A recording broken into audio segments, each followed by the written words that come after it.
So my name is Dr. Ervin Dyer.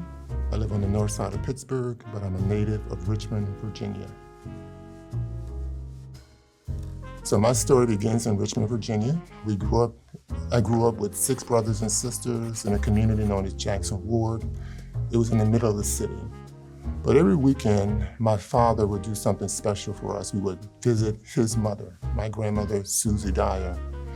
Grandmother Susie, she lived on a farm about 30 minutes away. It was in Hanover County. And on this farm, she had pigs, she had chickens, she had goats.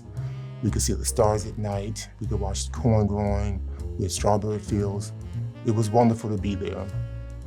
One of the best times that I had at my grandmother's house was sitting with her in her kitchen. She lived in a 4-room wooden house that her husband, my grandfather, built.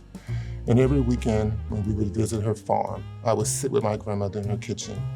I'd be on one side of the table and my grandmother would sit on the other. She'd sit in a wooden chair and I would be, my earliest memories are of me being in 1st and 2nd grade. And I'm telling my grandmother Susie about my school days, right? What's happening during nap time, the kids on the playground.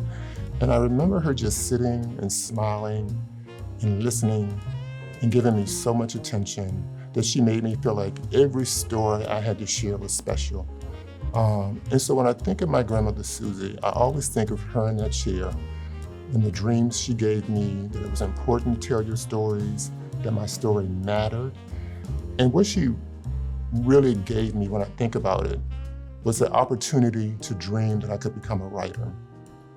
So just by her listening, just by her paying attention to me when my cousins and my brothers and sisters are out in the yard running around with the chickens and having fun, the time that she gave me in her little kitchen from that little chair really deeply influenced my life. I became a journalist because of that. And because of my journalism career, I ended up here in Pittsburgh writing for the Pittsburgh Post-Gazette. That is an amazing career that took me into the Black community of the Hill District and Homewood, Hazelwood, and other areas where Black people lived.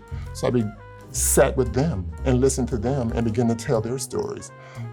That experience introduced me to August Wilson and his work in the Hill District, right, and the wonderful storyteller that he was.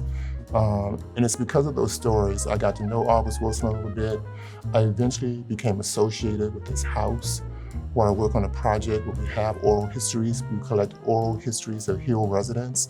But none of that would be possible if I had not sat with my grandmother in her kitchen, with her in that little chair, just telling me that my stories matter.